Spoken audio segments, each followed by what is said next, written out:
Baik, Assalamualaikum warahmatullahi wabarakatuh, saudara sekalian. Okey, hari ini kita nak cerita pasal apa? Pasal puasa air, water fasting.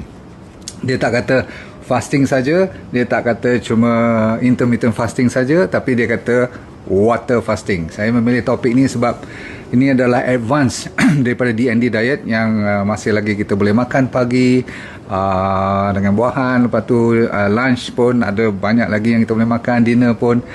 Cuma kita nak advance. Kalau bagi mereka yang masih lagi degil, penyakitnya masih lagi belum nak dengar cakap kita dengan doa, dengan kita ikhtiar pun masih lagi dia, orang kata apa, sat-sat dia jadi, sat-sat dia tak jadi kan.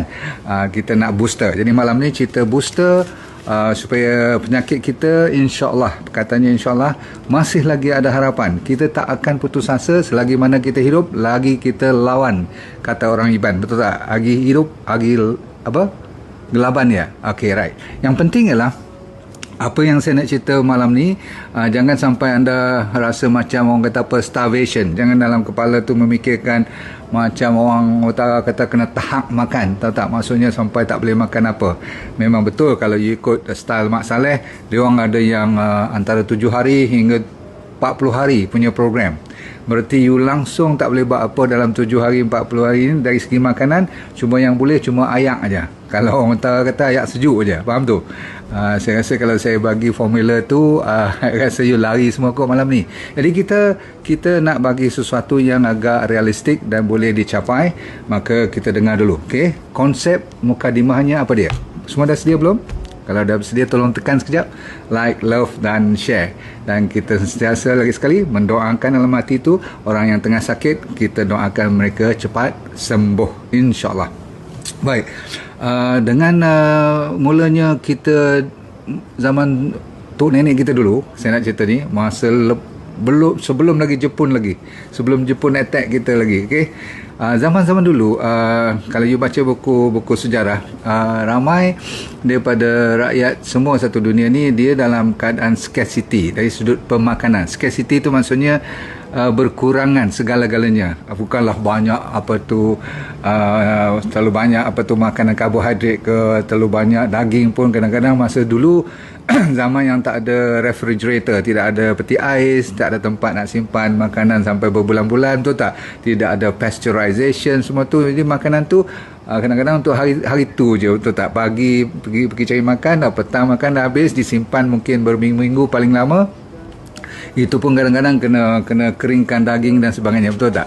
Jadi tuan-tuan sekalian, zaman dulu ialah zaman scarcity dan you tak dengar pun banyak penyakit kanser ke, penyakit orang kena heart attack ke. Kalau you tengok dari segi penyakit, sains dan biologi, ramai orang dulu-dulu tidak ada obesity langsung. Bahkan kalau ada obes tu, saya rasa dia tu orang kata apa yang paling unik lah dalam kawasan community tu, betul tak? Semuanya memang orang kata apa, lean. Tetapi dari 100 tahun lepas ni lah, kalau you tengok sejak modernization ni, semua zaman sekarang ni terutama sekali adalah konsep abundance. Abundance tu maksudnya terlalu banyak, bahkan berlebihan pula. Macam mana kita tahu? Senang je. Dulu saya kata orang gemuk susah cari. Sekarang kalau you pergi ke pekan-pekan atau bandar-bandar yang industrialized country ni, maksudnya modern country yang dah advance, betul tak? Yang negara-negara maju, statistik selalu mengatakan paling-paling kurang pun 2/3. Kalaupun tak obese, dia mesti overweight. Overweight tu hampir semua, betul tak? Bahkan saya nak bagi tahu kat you, kalau you pergi hospital sekarang, hospital tempat-tempat yang moden lah kan, kalau tempat kampung masih lagi dapat nampak ramai lagi orang yang masih melim. Itu pun belum tentu zaman sekarang ni, betul tak? Kalau doktor tengok you macam kering sikit lah, maksudnya bukan kering, maksudnya kurus, melim lah. Padahal dulu dia tengok you katakan biasa. Biasa tu apa? Berarti you ada fat, you ada sikit buncit. Kalau lelaki, perempuan tu nampak berlipat-lipat sikit, okey lah, normal lah kan. Tapi kalau sekarang tak nampak lagi lipat tu, dah melim dan sebagainya, dia nanti tanya you, apa jadi kat you ni? Dia nanti tanya you ada selera makan ke, you macam mana boleh hilang berat badan banyak sangat. Dia kadang-kadang kita doktor ni panik. Kalau tengok you cepat sangat turun berat badan. Pasal apa? Memang selalu saya nasihatkan kalau siapa yang turun berat badan tanpa plan apa-apa. Tapi ni ada plan. Dia tak tahu yang you ada plan. Tapi you belum cerita lagi, dia dah suspect. Kena check ni dalam otak dia. Betul tak? Takut-takut nanti you ada masalah. Yang paling kita takut hilang berat badan apa dia? Cepat. Ialah kanser. Penyakit-penyakit yang serius kita fikirkan. Oh, you tak cerita lagi. Rupanya you dah buat water fasting contoh kan. Bila water fasting pula, dia kata betul ke boleh sampai jadi macam ni? Sebab apa? Kita doktor, minta maaf cakap, kalau ada doktor kat sini, saya minta maaf betul-betul. Kita tak ada training tentang apa tu diet, water fasting, no really. Okay, even fasting pun kadang-kadang kita belajar kenapa fasting tu dari sudut agama, tetapi dari sudut nutrition kita tak tahu sebenarnya. Jadi kita tak mau salahkan sesiapa, ini mungkin sistem. Jadi doktor harus tahu sekarang, sebab banyak penyakit yang boleh diselesaikan dengan cara good diet. Ini salah satu daripada diet yang good tetapi ekstrim sikit, maksudnya agak kasar bagi setengah orang yang tak biasa lah. Pasal apa?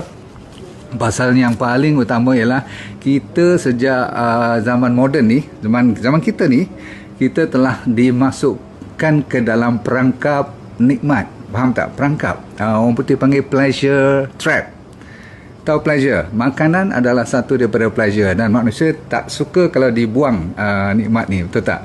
Sebab Tuhan dah bagi kononnya, tetapi sebenarnya kita sudah lama dah dipengaruhi oleh chemical, bahan-bahan kimia yang menipu kita, dan bukan dari sudut apa, dari sudut otak kita tu telah diprogramkan. Dulu program dah cantik, zaman tok nenek kita atas lagi, dulu lagi dia dah betul dah tu. Tapi bila bertukar, dah kena sugar, dah kena banyak lebih garam yang daripada sepatutnya, lepas tu kena lagi susu dan macam-macam lagi hormon dan bahan-bahan toksin tu bagi penyedap lagi, tak usah cerita lah, Ajinomoto dan sebagainya tu.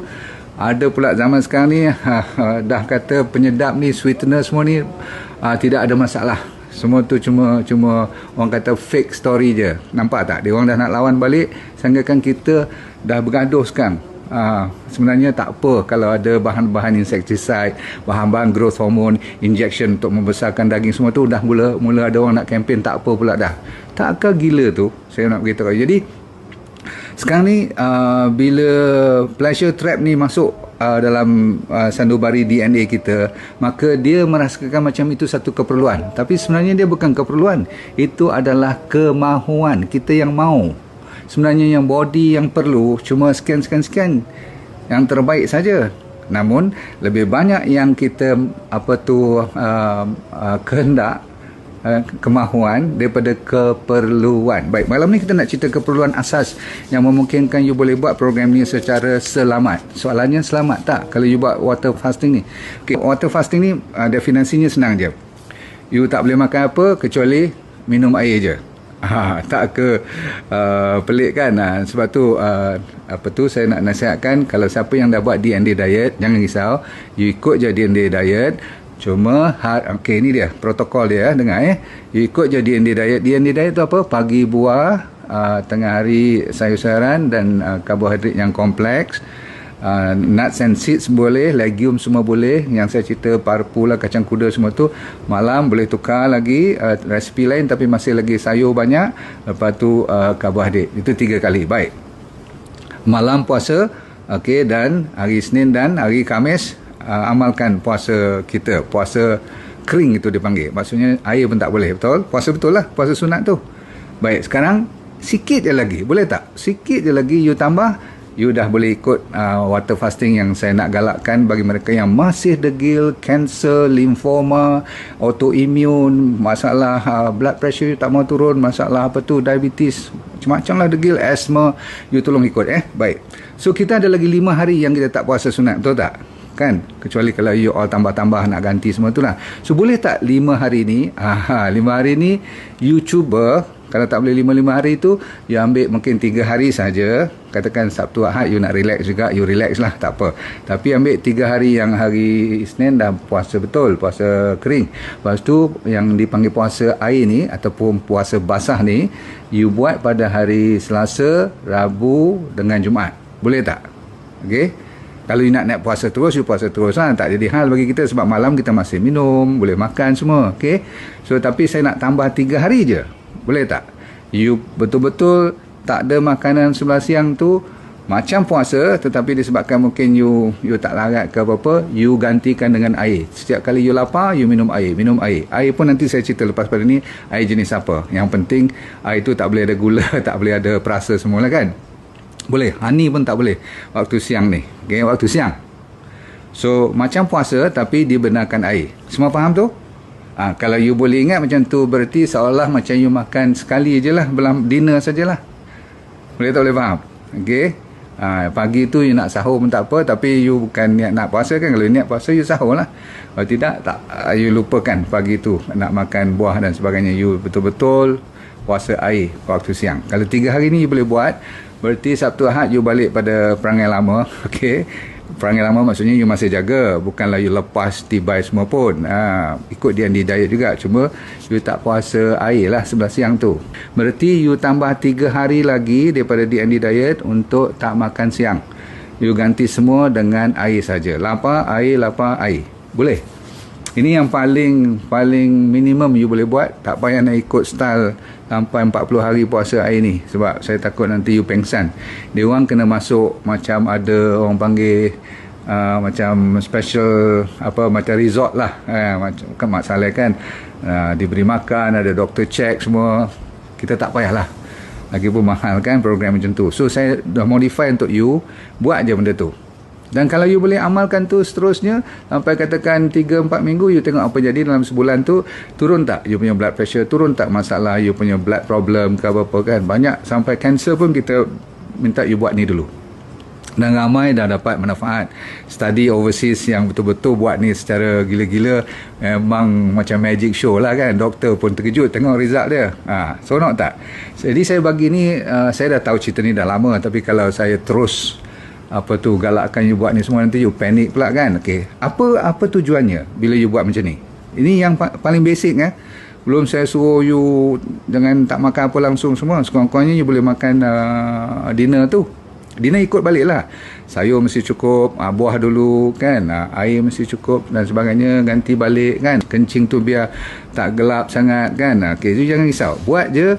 InsyaAllah. Kenapa saya lebih galakkan makan belah malam? Sebab apa? Saya tak nak nanti bila you nak tidur keroncong pula. Orang Melayu ni, orang kita lah terutama sekali, saya pun kalau tak ada sikit makanan nak tidur agak susah. Bukanlah kita makan dekat nak tidur, tetapi sekurang-kurangnya ada sedikit makanan untuk kita bawa sampai ke tidur nanti. Faham tu?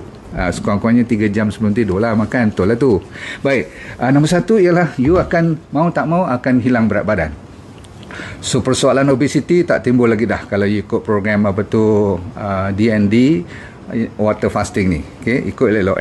Nombor 2, you punya sodium yang lebih-lebih pun, walaupun saya kata garam bagus, tapi banyak dalam makanan kita yang ada garam pun terlebih juga. Maka kita kena tahu bila kita dah buat water fasting ni, garam akan turun. Dan bila garam akan turun dalam badan you punya blood pressure, you punya masalah jantung akan terjamin. Lepas tu detox, jaga baik. Okey, bila you buat program yang saya ajar you malam ni, lebih-lebih lagi siapa yang buat lebih pada 3 hari tambahan, you nak buat 5 hari luar daripada yang you puasa hari Isnin dengan Khamis tu, 5 hari lagi pun you buat water fasting. Faham? Water fasting yang sebelah siang tu. Okey, malam you masih, saya kata dibenarkan dinner untuk you makan. So detox ni kadang-kadang dalam badan kita dah ada lebih pada 100-200 bahan yang toksik. Dah accumulatif, berkumpul dah begitu lama dengan makanan kita. Dulu pula kita suka daging, gula, fast food, processed food, semua tu akan masuk. Bila dia detox nanti, you kena hati-hati kalau ada sedikit healing crisis. Dalam program saya ni ada orang yang dapat sedikit healing crisis. Tahu tak healing crisis? Kesan dia react, tindak balas. Bila kita nak buang benda yang tak elok, kadang-kadang dia naik balik sikit ruam ke, ataupun rasa sikit-sikit cirit. Kadang-kadang gout tu kadang-kadang dia menyala balik. Jangan panik, sambung aja, sambung. Okey. Dan you punya enzim akan lebih berfungsi baik. You punya insulin resistant kan. Selalu orang cerita masalah insulin ni kan, akan lebih terkawal. Jadi kita punya insulin tu lebih sensitif. Jadi gula tu akan lebih terkawal. You tak risau lagi masalah gut leakage. Masalah kebocoran. Ingat tak? Leaky gut tu. Ini pun menyebabkan you punya bakteria yang jahat akan berkurangan. Sebab dia tak perlu risau lagi, sebab benda yang tak elok yang dulu boleh masuk, protein-protein yang tinggi itu kita dah tak makan semua kan, boom, dia akan bertahan dan terus dia turun, tak bocor lagi dah. Yang ni yang bagus sekali. Seterusnya, you akan membalancekan balik you punya masalah sympathetic nervous system. Sympathetic ni masalah yang saya cerita selalu semalam cerita kortisol semua tu kan, stress hormon pun akan turun. Lepas tu masalah you punya immune system akan lebih meningkat. Badan dah slim ni masa ni kan, dan autophagy you pun meningkat. You selalu dengar perkataan autophagy kan, surat khabar lama punya lori tu sekarang dah bekerja balik, dia dah tak mogok. Sebab apa? Dia rasa senang, tak banyak sangat sampah, dan ujung-ujung sekali you punya pleasure trap. Tahu pleasure trap tadi, yang nikmat makan yang you ketagih sangat tu. You percaya tak kata I tengok ramai pesakit dia baik je, dia lupa diri.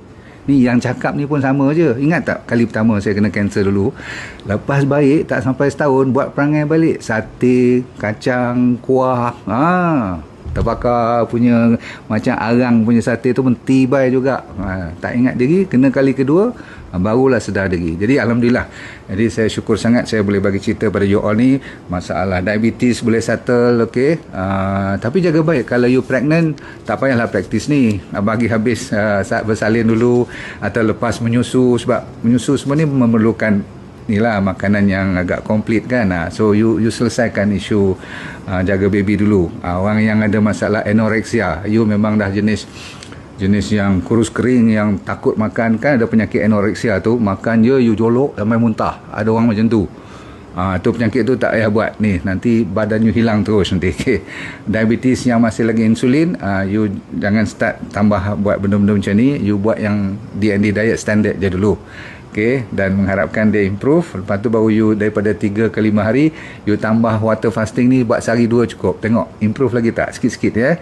Lepas tu kalau siapa baru kena stroke, siapa yang baru kena penyakit jantung, heart attack semua, sabar dulu. Okay, takut nanti jadi apa-apa I pula disalahkan.